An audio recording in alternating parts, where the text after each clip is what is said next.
visual metaphor. Thank you.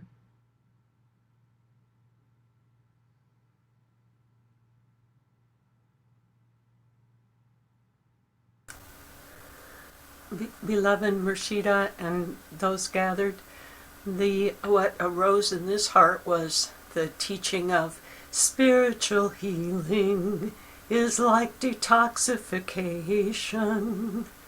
Things have to come up to be released.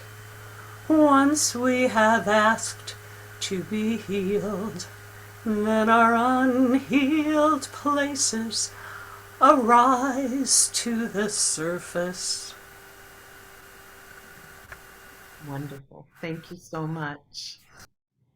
Thank you so much, Halima. Did anyone feel sort of an opening and expansion in the heart? Kind of deepening, maybe? What I experienced, Nuria, is I was visualizing a lot of what Nur Latifa was visualizing, but I saw those tiny roots as just different things that had occurred in my life that were either good or bad, that were enriching the soil of my heart. Beautiful. That's it. That's exactly right. Good or bad, they can all be enriching. Beautiful. Okay. We'll take this practice and continue to work with it and explore it and see what happens as you sort of rest into it and use it. Use it like medicine when you need to, when something comes up. Just take it and take a tincture of a foo. Okay? And we're going to move on now, if it's okay. Does anyone else have anything?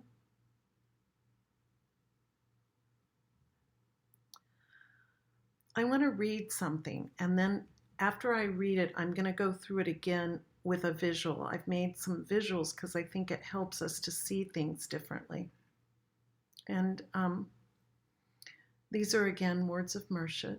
And he taught, it's such an interesting cosmology. And there are words that are used.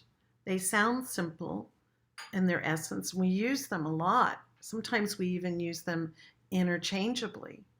And people ask me questions about these words. And so when you listen to this next bit of teaching, you'll hear Murshid, and it sounds like it's going in a kind of circle.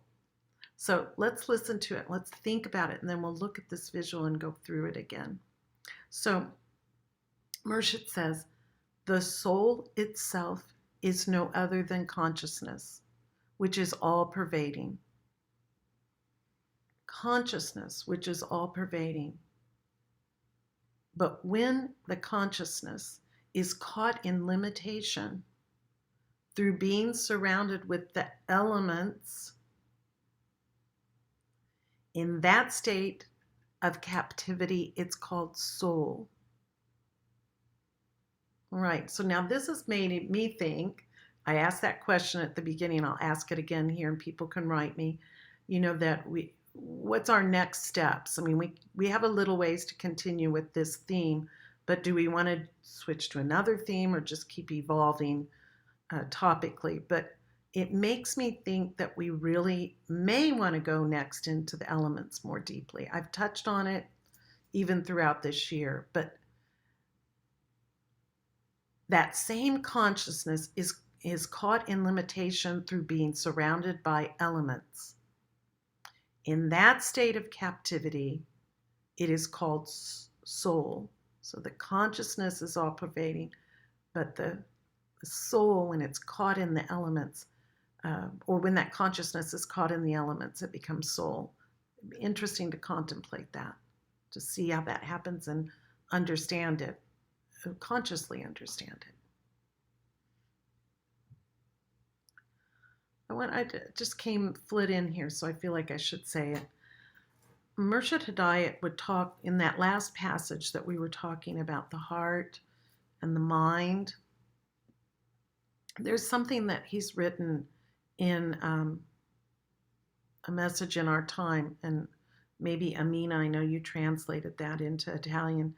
you might be able to help me here, but he talks about the mind being a storehouse, kind of like Murshid was referring to it as a photographic record, or a photograph, or a record, and how when we go into that storeroom, there are so many things that, I mean, hello, it's like you store it. There's so much stuff that we store, whether or not we need all of it. We do hang on to things. I mean, there's another metaphor. These huge storage capacities probably all over the world, but certainly we know all over our country, we have huge storage units. I don't know, do you have them in Italy? But I'm telling you, we don't need all those things. And so we're talking about being selective, clarifying, transforming, using the good and the bad for our realization. That's important. And deciding what we don't need anymore, what's excess baggage, as they would use in psychology terms. What's the baggage that we don't need? So let's think about that. And that might be a good passage. If I can find that, I'll attach it as a PDF, that passage from Murshid Hidayat's writings, to maybe help, because it kept coming in, and I feel like I should share things when they keep coming in like that. Okay. So the soul itself is no other than consciousness, which is all pervading, but it becomes limited when it gets captivated through the elements. Then the next point is, the heart of a person is like a globe over the light of the soul. When the globe is dusty, naturally the light is dim. And you can see that. That's something that is certainly subtle, but we start to see that when in the countenance of people. You can tell when there's a heaviness there or a weight. Maybe even the complexion changes colors in some way. So we want to be mindful of that and notice ourselves too. When that feels like it needs a good polishing, so to speak. Aladdin's lamp, what comes out of it? Something amazing. When it's cleaned, when this globe on the lamp of the heart is cleaned, the light increases. In fact, the light is always the same. It's the globe which is not clear. As every light needs fuel, so does the light, and Murshid put capital L, which is ours, which is our self, needs fuel also. I mean, the body needs fuel. We feed it, we exercise it. But how do we do this for our inner light? Well, Murshid talks about this next.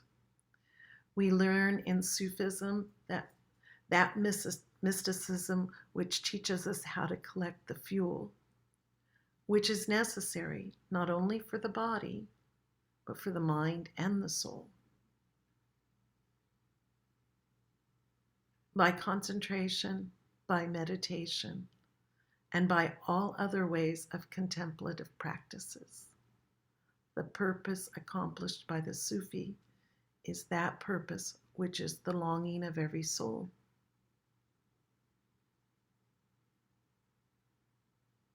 So a little bit of time, quiet time, reserved time. I was reading something about finance and about how important it is to save.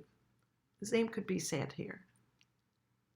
They said, when you're planning a budget, always plan to pay yourself first. Put a little away. That's your first payment. Well, same could go for this. When you're thinking of your day, first thing you budget for is a little bit of quiet time. I know how difficult that can be. I do. Life has changed, so I have a little bit more, but there were times where I was juggling so many balls I didn't know, but one of those balls had to be practice. And because I had that ball in the mix, it helped me do everything else. So doesn't need to be a huge amount of time. If you're a good meditator and practitioner, it can be very quick. And once you do that, you can learn to make those transitions quickly too. But it's good to practice, practice, practice, and give fuel to yourself. It gives you an anchor. It fuels you. It gives perspective throughout the day. I think I'm probably lecturing to the choir, because I'm sure all of you do this. Now I'm going to share my screen, and it might take me a moment to flip back and forth and make sure we have the right images up. Give me just a moment. See if we can make this work. There it is. Okay, we're going to go back. Hold on just a moment. So this is, I made this, these concentric circles to kind of show us, I hope you all can see it. I purposefully made the inner circle going out more and more dark in color, but the inner circle is consciousness.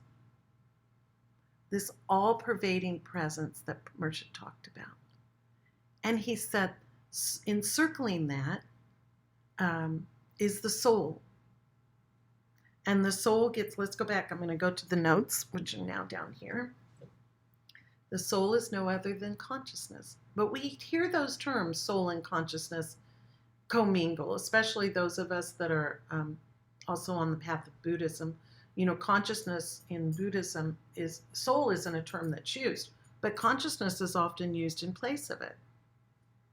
So here, I hope this makes it clear that consciousness is at the core. We could also reverse this. Consciousness could be in the outside circle. It could be all pervading, and we could work concentrically inward. So you can flip that in your mind if it works, whatever works for you. So again, the soul itself is no other than consciousness. But when this consciousness is caught in limitation through being surrounded by the elements, that state is called soul. And then Mershid says, again, the heart of a person is like a globe over the light of the soul. So here you see it, it's the next circle. And when the globe is dusty, naturally the light is dim. So we can see that, how that soul, if we think about it, heart, in terms of elements, it's a transitional element, just like fire is a transitional element. So anyway, think about that. So now the heart is something that's more present and more developed within our being, we could say.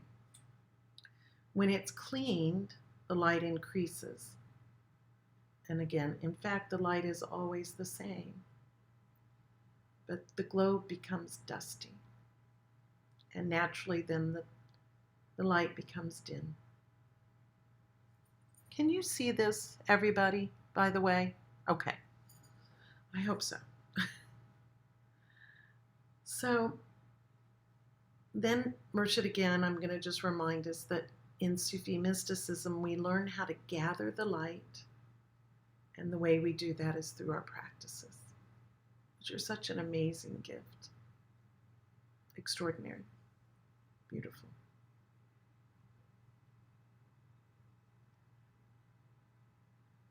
Mershid says, the heart is the bottom of thought. The heart is the bottom of thought, imagination and all. Feelings always belong to the heart. Feelings belong to the heart, and thought belongs to the mind. So now you see again, we're going to that next level. The feelings can arise and become part of the mind realm. He says the mind is the surface of the heart. So this is in a way why I made these concentric circles going outward. He says what belongs to the mind can be expressed in words. What belongs to the heart cannot be expressed. So you see this dynamic between feelings that need to arise to the surface of mind, and then they come into expression. He says everything in the mind is intelligible. But what is intelligible is but not expressible. That belongs to the heart. I think it's interesting because we know that there are some things that do require the mind, but really are more expressions of the heart. For example, there are things that can be expressed in music, these incredible feelings from the vibrations and dancing and swirling of sounds together that can't really be put into words. I think we've all experienced that. Also, there's some things that we see in a beautiful piece of stained glass or a beautiful painting or a beautiful piece of architecture. That's a matter of heart that emerges through the mind and is given form, but it speaks to us in different ways than words. Words aren't always so reliable. We use them, but they mean many things to people. So I want to show you another slide here because it relates. Now you see, again, most of you have seen a stupa, and this also has these different layers. You start to see now the unity of religious ideals because we could count them. They're the same. And when you go inside a stupa, it's space, that's consciousness. This outward form encapsulates it. It's like this sacred void in a sense. And now I have one more slide where now you see where it relates to the Buddha's body, our body. So, Astaghfirullah, Nuria, you need to quit sharing and share again for people to see your other slides. oh, I'm sorry. Thank you. I'll go back then. Well, I don't know what's going on. Okay. All right. Do you see that now? Okay. So here we have the stupa related to the diagram. And also, those of you, I know all of you have seen them, is the mandalas. The mandalas is only a two-dimensional form of a three-dimensional universe.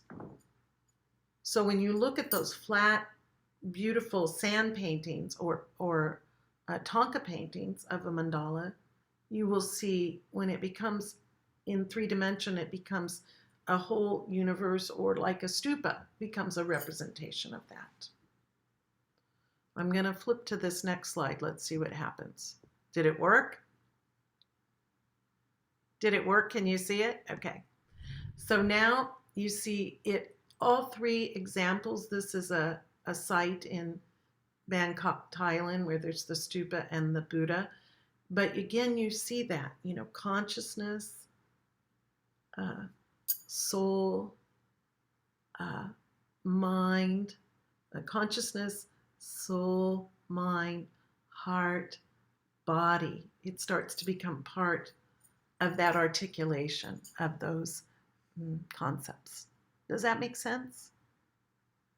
Is it helpful at all to see it in this way? Nur Latifa? Okay. You're concentrated. I wanted to be sure I was getting through. Okay. Amin and Paran? Okay, good. So let's again, we can look at upon these images. Sometimes it's helpful.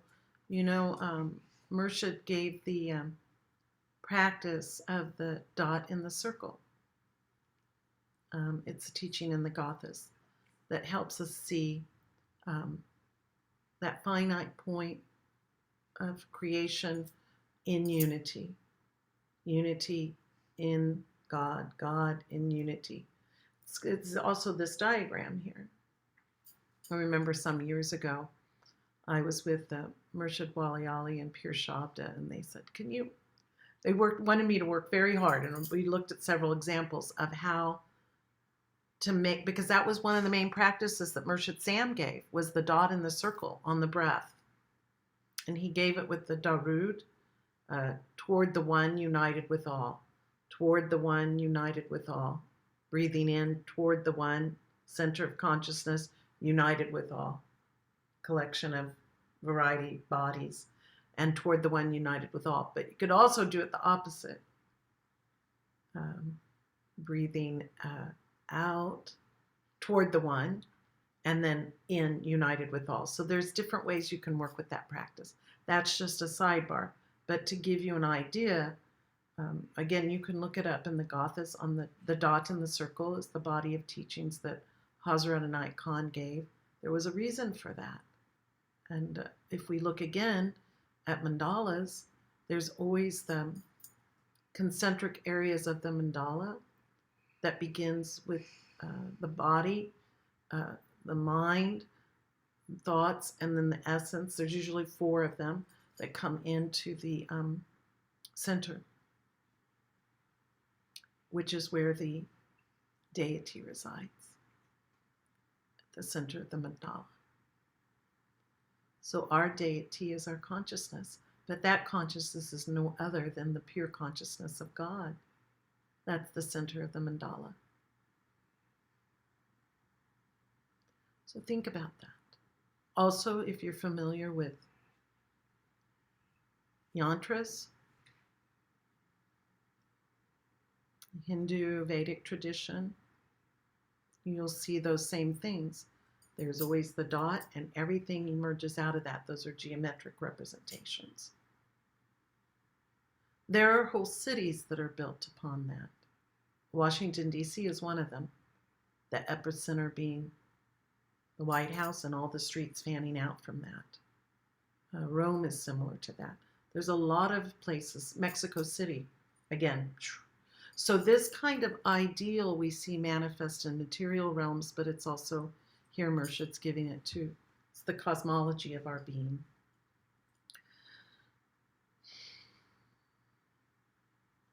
So you may reflect upon these images, and really if you get very good, you'll be able to close your eyes and see them inwardly. That's part of the practice, is to being able to retain something.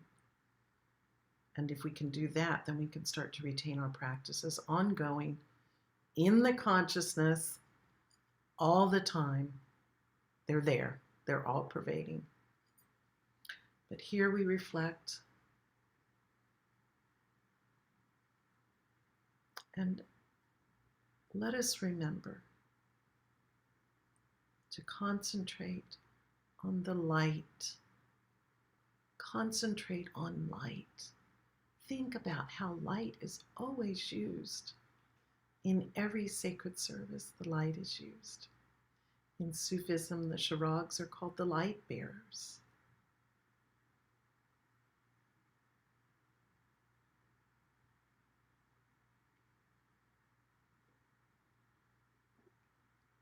And seeking to have this connection to this divine light within and in all of existence. It's all dancing with light, tuning to that vibration. Again, this light is within us. And I think we're always searching to reconnect with this light.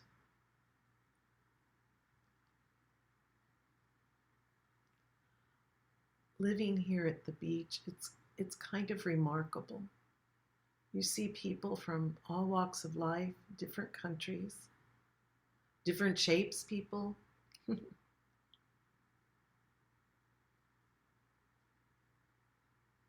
Different orientations. And when that sun starts to arise over the horizon here, everyone turns towards it and they stand perfectly still. It's as if humanity has paused for a moment to look at that light.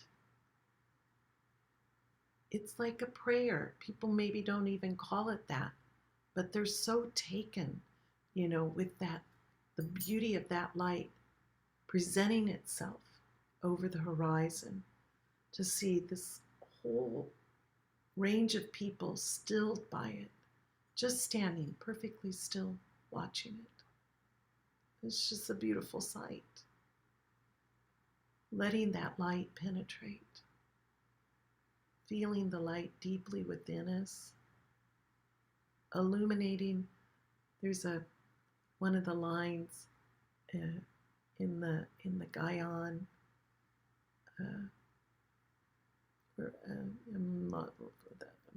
I've lost the names of the books. The read together.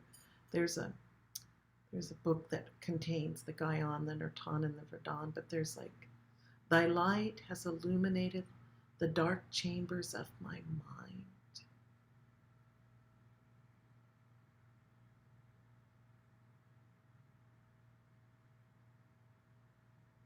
Or, thy light is in all forms.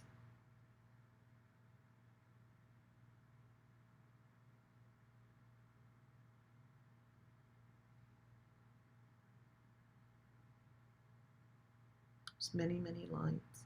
We should focus so much on light and love. So one has to ask ourselves, perhaps this is the essence of the whole spiritual journey, this searching to reconnect and to recognize that great light within and without. And I mentioned the elements earlier, or Mersha did in the teachings, but this is the essence of the purification practices through the elements, is that we're sloughing off, we're polishing every aspect of our being through the elements so that that great light shines out. It's like the great namaste. The light within me recognizes the light in you. Or the great Noor, Noor, Noor.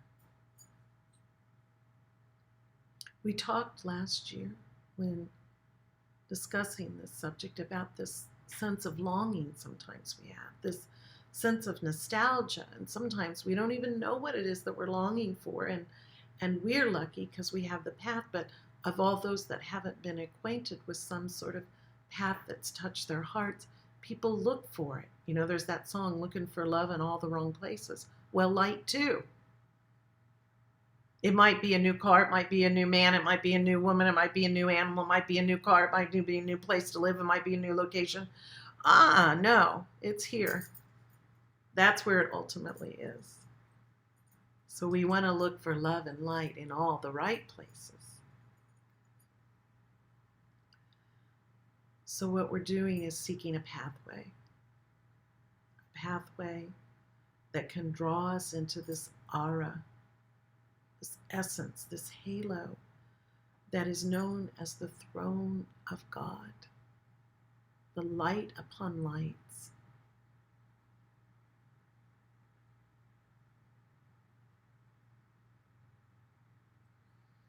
And when we do this, we come in contact with the knowledge and the feeling that we're indeed a part of this great being of light, and that great being of light is also us. We feel that union. It's as Mersha, the quote I read in the beginning from the Bowl of Sake, love brought us from the world of unity to that of variety. And the same force can take us back again to the world of unity from the world of variety. And I think if we concentrate deeply on this, we can't ever be afraid of dissolving completely, even to death of the body, because we know that's where we're returning. In Buddhist practices, we work with this a lot, bringing that consciousness in and trying to be aware of how we can also project it out at that moment of death. So this isn't things to just be mildly interested about. These are things to take deeply in your being and use them and feel them and know the truth of them and apply them.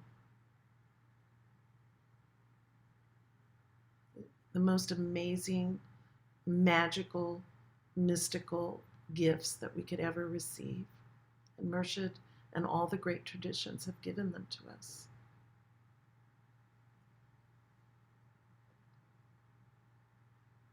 Extraordinary.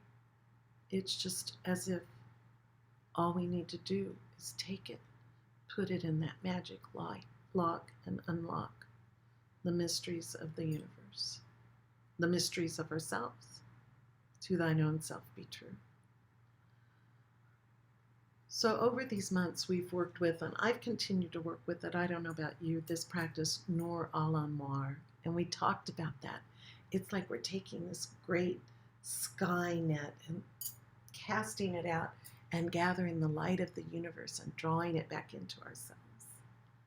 And we can even do it as an exchange, like Tonglen, drawing the light in and letting the light go out. Or the practice that Murshid gave to us. I inhale divine light and life, and I radiate divine life and light. There it is. He's given it to us. It's a form of Tonglen. He didn't call it that, but that's it. And we do it with our breath practices in those 5 cycles. In the nose, out the nose, in the nose, out the mouth, in the mouth, out the nose, in the nose, in the mouth, out the nose. Did I already do that one? And in in the mouth, out the mouth, and then again returning to in the nose, out the nose. That's a kind of Tonglen. I'm drawing it in and I'm giving it back again. And that's what we're talking about too. So do, if nothing else, do that practice every day. The best. And if anyone needs that practice again, let me know. I can publish it also on our Gemma Note to Self, the passage from Murshid's teachings on the storeroom, and also the practice of the purification breaths as given by Hazrat Inayat Khan. I also am thinking about that wonderful practice that Hazrat Inayat Khan gave to us as the closure to the Nayaz when we do it on the breath. I come from the perfect source and I am bound to the perfect goal. The light of the perfect being is kindled in my soul. The light of the perfect being is kindled in my soul. We live, move, and have our being in God, and nothing of the past can touch us. We rise above all. That is a renewal right there. It's a new day. It's a new baptism. We are cleansed with that prayer. It's so beautiful. So again, the practice that I'm trying to get to is Nur al-Anwar. And it's that practice that can connect us with the whole light of the whole universe.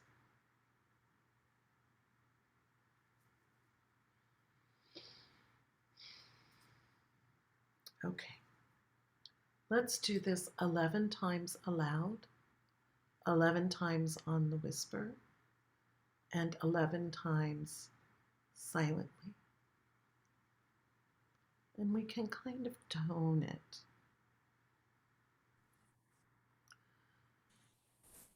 I'm going to stop. Oh no, I'll leave the screen up because if you want to look at that while we're doing the practice, it's good. Nur al-Anwar, Nur al-Anwar, Nur al-Anwar, Nur al-Anwar, Nur al-Anwar, Nur al-Anwar, Nur al-Anwar. Nur, luminous, light, self-awakening, self-realizing, self-illuminating light. Anwar is the collection of lights, the light upon lights, the light upon lights, the lights that illuminate the throne of God.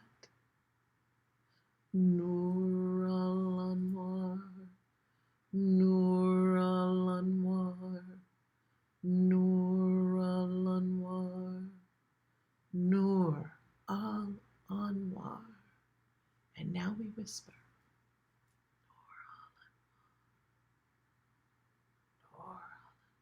I'm breathing in and out.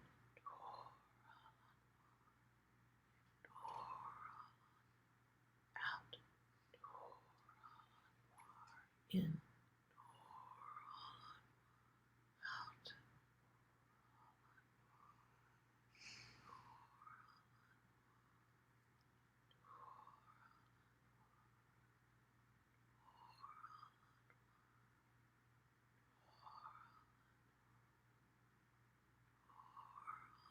Anwar. Now on the breath. Breathe in Nur al Anwar and out Nur al.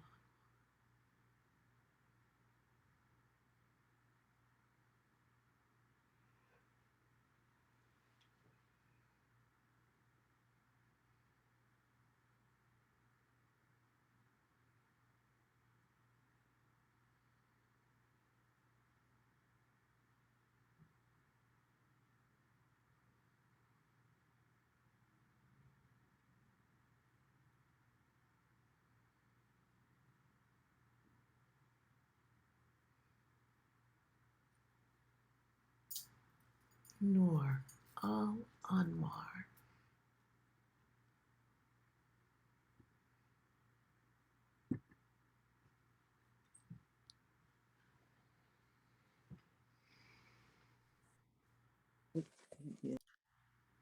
I'd like to close with the prayer khatun. I will keep the window open so we can have some conversation, question and answers. Any thoughts about future upcoming classes or things people would like to dive deeper into? Before we close with the khatun, just the public service announcement of helping keep the Zoom alive, the websites alive, and so forth. Any donation is always appreciated. And some of you are so on top of it. The minute I put that up, you are out there donating. So thank you already for those that have done that. Again, through my own PayPal, not PayPal. PayPal is also a link, and also through our website, sufi-message.org. Facebook, I have a Facebook link out there too. So that's another way. And through that, we get 100% of what you've given, as opposed to, I think, something 3% taken through PayPal. I think I had a question here, so I'm going to look just a moment, maybe get that on the recording too. Sorry. No, Nur, it's Nur, N-U-R, Al, A-L, Anwar, A-N-W-A-R. Again, Nur, we've worked with that practice. You know what that means, divine light, the light that emanates from within, that's self-revelatory, divine light, basically. Anwar is this collection of lights, and in some of the mystical text, Suwardi is one of them that comes to mind, and it's about the 7 realms of light. Sufis talk about that. He talks about wrapping himself in the light of the universe. So it's this collection of light that that pervades the whole universe. It's the light of everything, seen and unseen. The practice was given to me by Murshida Vera at a time when I had a forlorning, I guess you could say. I was in a deeply transformative process, a process of gestation. It was not an easy process for me. I guess that would be called a dark night of the soul. And for me, it lasted 8 years. It wasn't an easy journey. But I knew there was literally light at the end of the tunnel. And it felt like I didn't belong here. It felt like I was from someplace else, that I needed to return to that place.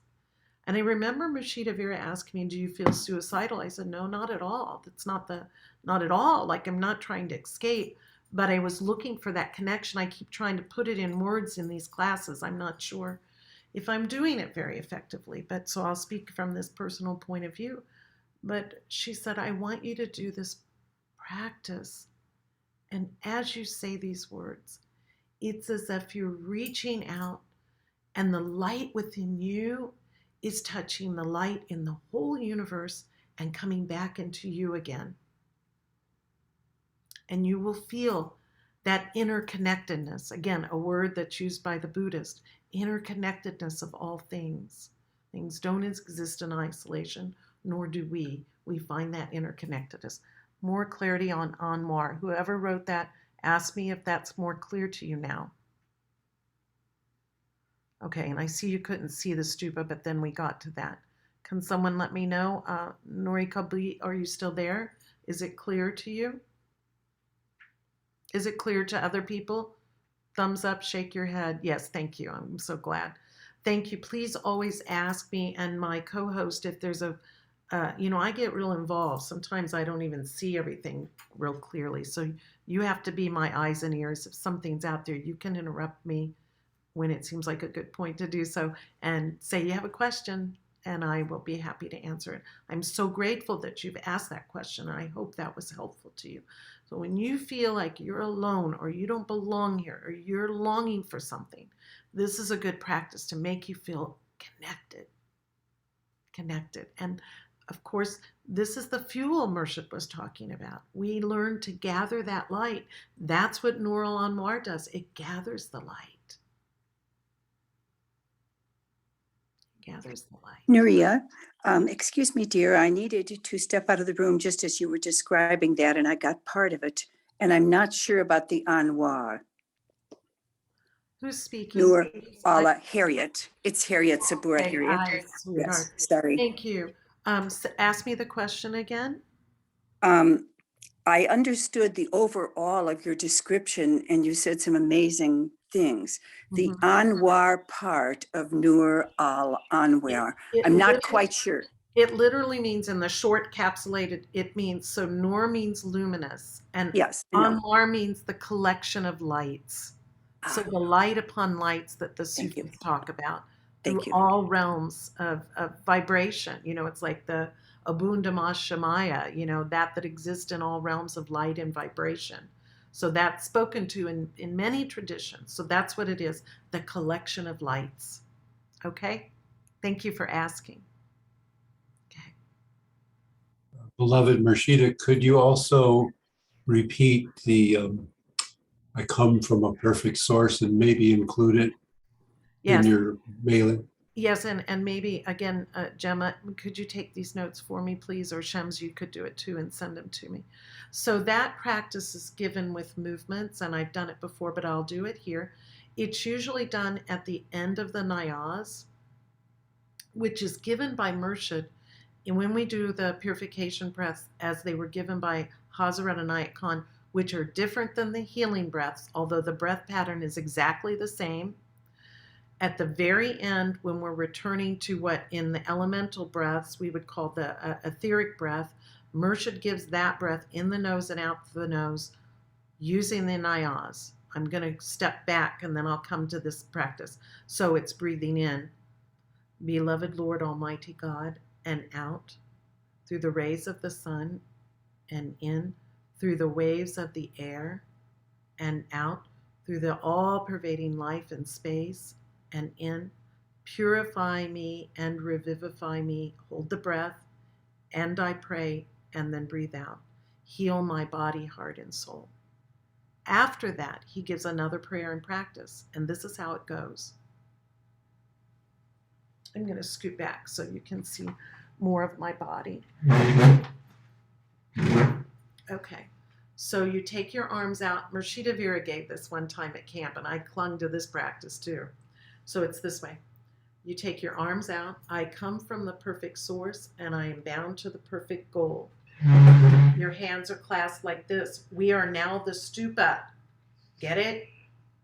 Okay, so I'm going to do it again with the words. I come, and it's done on the breath. So you can, I'll try to give you the instructions, and you can breathe in and out. So breathing in, I come from the perfect source and I am bound to the perfect goal. Hold your breath. The light of the perfect being is kindled in my soul. Now this way, I live, move, and have my being in God, and nothing of the past or present can touch me. The hands go like this. I rise above all. I don't know if you can see that. I'll put this down a little bit. They're like this.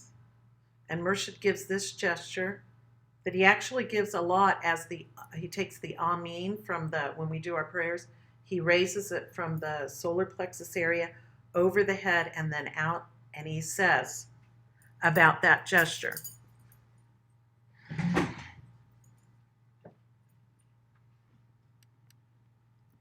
That gesture where the hands are going out like that we should think of ourselves as a bird about to take flight into the center of God, the heart of God. So you think about that. These things are not, oh my God, the beautiful teachings he's given with the gestures of the prayers with elaborate commentary. We do this, but there's a whole esoteric underlying teaching to all of that. And this gesture is very beautiful. And he's given that as, Amen. But here it's, I live, move, and have my being in God, and nothing of the past or present can touch me. I rise above all. It's almost as if the clouds of doubt and fear are scattered by the piercing glance, and we emerge like Mount Fuji that was in clouds, and they clear away, and we emerge out of that. There's all kinds of amazing metaphors that could be used, but it's a beautiful prayer. And he actually gives it, again, at the end of the purification breaths, which are not it's different than I know these words get mixed up in different traditions, and it's perfectly okay. It's different transmissions through different esoteric lineages. There's no criticism. But the way Murshid Inayat Khan gave it is slightly different than it often gets transmitted. And to tell you the truth, that's one of the reasons that when I met Murshid Inayat, I ran as quickly as I could. I ran because I wanted to know. I wanted to be at the headwaters of the Ganges. I wanted to be at the headwaters of Hazrat Inayat Khan's teachings. I did not want to hear. I want to hear. Of course, you've seen me at all these camps. I do these jamiats and retreats with other spiritual paths. I've studied and studied. But I wanted to know what Murshid himself said. And, I'm so fortunate to have been entrusted with these teachings and these papers. That was a big part of this journey for me, at least. So I have things. If you have questions, I don't know if I have the answers myself, but I can find them because Murshid Inayat was so gracious. Every time I'd see him, he'd go, bring your computer, get your computer. And he'd just he'd link his computer into mine and download all that stuff, those papers. It's a treasure trove. And of course, that treasure trove is available to most of us. If you go to our own website, sufi-message.org, and go to links, the Nekbach Foundation, amazing. So many things available online. It's still active. They're working with the archives. The teachings are available. And Kahira, who's an email friend of mine, at least we know each other, she will often, if she can, answer questions. And she's done research for me because I've had things that they seem like there's a little hole somewhere, and she goes back into the archives. So if there's something you need, I can find that out for you. Use me as a resource. I'm here. Please. That's my purpose in life, is to help transmit these teachings. It's just as simple as that. So I'm here for you, okay? And if I can help you, I will do it in any way I can. Is that? I get real passionate. I'm not angry, I'm passionate. Go ahead. Who was asking a question? That was so beautiful, this motion with hands. Could we repeat it once more? It was... Of course. So it goes like this. You're standing. You could do it sitting. You could do it lying in the bed if you're not feeling well. In fact, Murshid always said, even the purification breaths can be done. All of that can be done while lying down. And here's another piece for everyone. Nuri Kolbi and Hayat, I know you're dealing with partners that are needing some extra oomph. You don't have to tell anybody you're doing anything for anybody. You offer those practices, you do your practice, and you offer them for the wellness and strength and healing of whoever it is in your family that may need it. Period. The end. It's different than the healing ceremony. Mm-hmm. All right, here we go. So my arms are down and out. I'm raising them up. I'm actually putting my palms upward as I raise them, like this. But I would do the gesture larger, but I'll do it smaller so you can see it. I come from the perfect source and I am bound to the perfect goal. Hold your breath. The light of the perfect being is kindled in my soul. I live, move, and have my being in God, and nothing of the past or present can touch me. I rise above all. And the arms are slightly out, straight, not forced, and the hands have this gesture like a bird. You know, when you see, especially the little baby birds, oh my God, they're so cute. Have you noticed how they do this? They get their little feathers going. I'm going to go back. They go like this with their little wings, getting ready to fly. That's what we're doing. And that gesture is like that. And Immersion talks about that you make that gesture. And these are your wings. I mean, my God, come on. Heart and wings. There it is. Right? These are our wings. So we're getting ready to take flight. Did that help? I wasn't sure who asked that question. Who was that?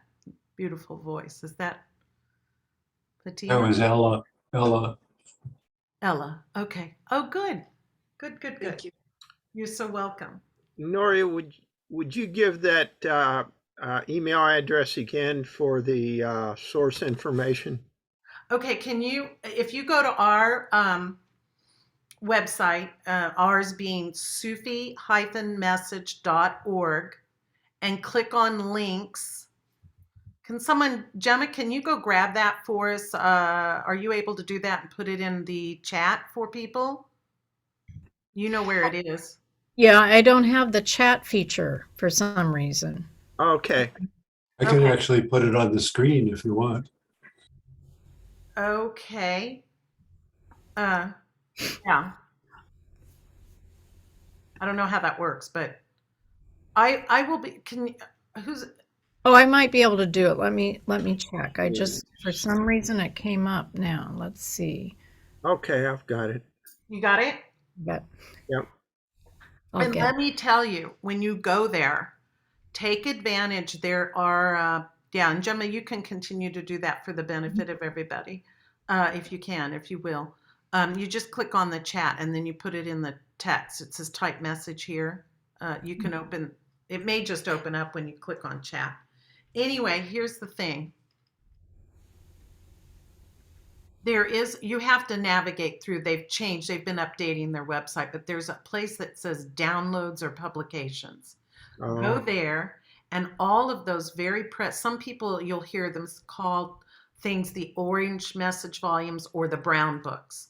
The brown books are archives from the very beginning of Murshid's teachings through the end when his demise.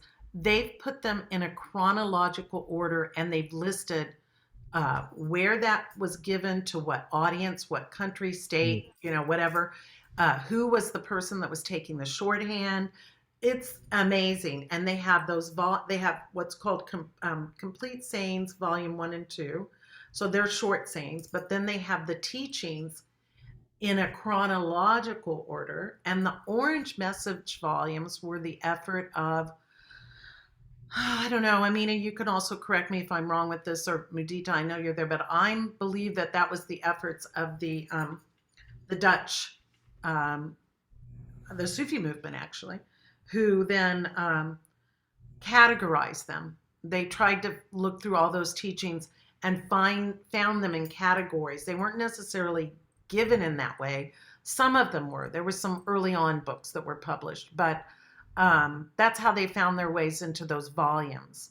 But the original teachings with kind of the original language, including footnotes, uh, are in those brown volumes, and they're downloadable free as PDFs. Sign up for their mail list because they also send links to new things that they've published or available. They have a wonderful newsletter, and it's just a treasure trove of information.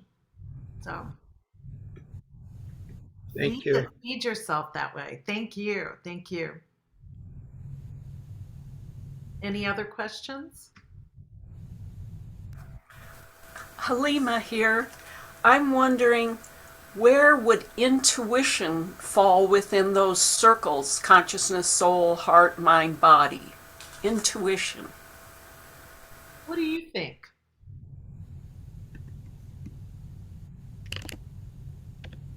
Halima, where do you think it is? Between soul and heart. I don't know. Others? That's a good question. I think it's the express train right on through from the outside right into the center. That would be my answer, from the inside out and the outside in. The tricky thing is we have to know what is our intuition and what is a projection that's coming outside of ourselves, or something that's in that warehouse that gets kind of aberrant, like the glass isn't quite clear and we think that it's one thing. It depends on how much you can rely on your intuition, I guess, or how much it's been accurate for you. If I'm in question, I always watch my breath. That was one of the great teachings I learned from Saul Baradowski, the head of the Dervish Healing Order. He talked about that, about the observation of the breath. Meaning, ask yourself a question, observe the breath. Is it in the left nostril? It often is a no, or wait, or not yet, whatever that thing is. Should I eat this? Is this good for me? Touch it or think about it, breathe. See where the breath is and make a decision based on that. So this would be the negative side, or the reserve side, or the wait side, the left side. The right side would be positive, go ahead, You're about to make a business call and you're not really sure if the person's going to be receptive. Should I make that call now or should I wait? You wait, you just watch the breath. It'll give you an indication. Now, Saul said that he used it in everyday mundane things to train himself. So he'd say, should I wear the pink shirt or should I wear the blue shirt? And he'd watch his breath. What was in harmony with him for that day. So if you do that, you can train your intuition. You can draw upon things in that way. But I think intuition's an all-pervading thing. And here's the thing, anyone that has the power of intuition, some people see, some people hear, some people smell, some people, there are different ways that we get that information. It's really hard to say, and it may be coming through one of those elements, we could even say, And we definitely have some intuitives amongst us in this class. I don't know if any of them want to reveal themselves or talk about it at all, but I know that some people just hear something, or there's a knowing that arises that they speak, or they see something, and they get their information. But different people get information different ways. Am I skirting the subject, Halima, or have I helped you at all? Halima, wasn't that you that asked that question? Are you still there? It was, and thank you so much. It definitely helps. Again, that going within and focusing on the breath, that our bodies give us, are connected. We're so connected. Yeah. Right. That's right. Some people use the I Ching. Some people toss coins. Different things that work for different people. Some people use pendulums. Crystals. I think that's all a matter of training to see, to feel, to know what methodology or what works for you. And I'm sure, Murshid, if you go into another, can someone of you type this in, either Kareem, not Kareem, I'm looking at Kareem's name. So glad you're there. Kareem, thank you. Shamsuddin or Gemma, can you type in the website Hazrat-Inayat-Khan.org for everybody to cut and paste? Very important. It's a database that was created by our friend Puran Bear. He was the head of the esoteric school for Pir Vilayat, and now he's created his own school based on the teachings of Inayat Khan. But he's also quite brilliant in finance and in databases. And so he created this database that is very thorough and comprehensive on the teachings. And they're in the organized in the way of the orange message volumes. But if you type in Halima intuition, you'll find all the places Murshid talks about intuition. And you can study for yourself. I do a lot of studying in that database. And for other people too.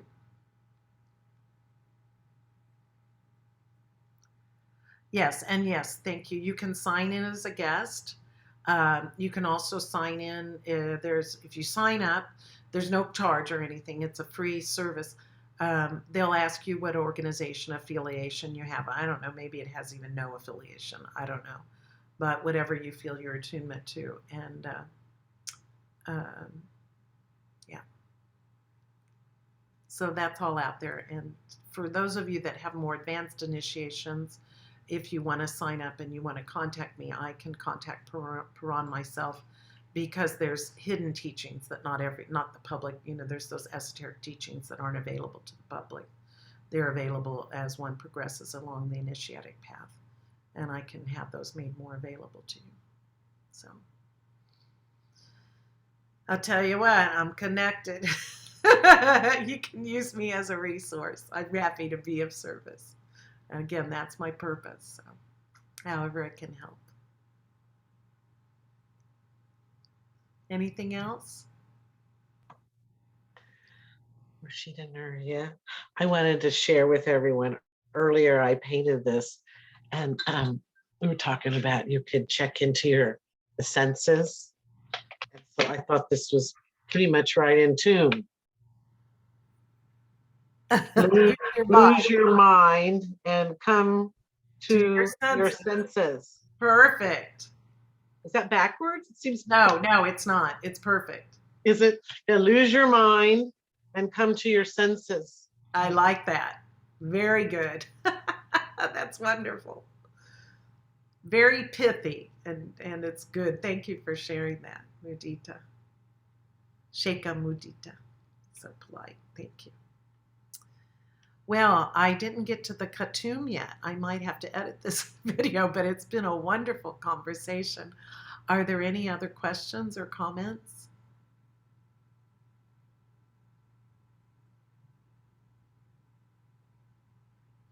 Okay. O thou, who art the perfection of love, harmony, and beauty, Lord of heaven and earth, open our hearts that we may hear thy voice, which constantly cometh from within. Disclose to us thy divine light, which is hidden in our souls, that we may know and understand life better. Most merciful and compassionate God, give us thy great goodness. Teach us thy loving forgiveness. Raise us above the distinctions and differences which divide. Send us the peace of thy divine spirit, and unite us all in thy perfect being. Amen.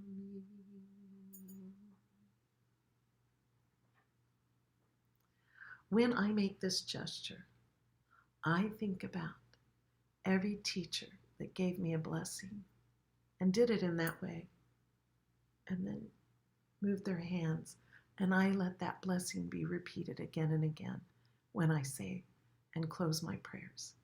Try it. Think about that. Bring that into your awareness. And feel the blessings of all your teachers upon you.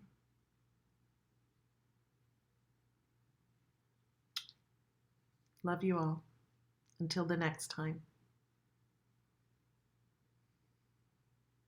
Be well.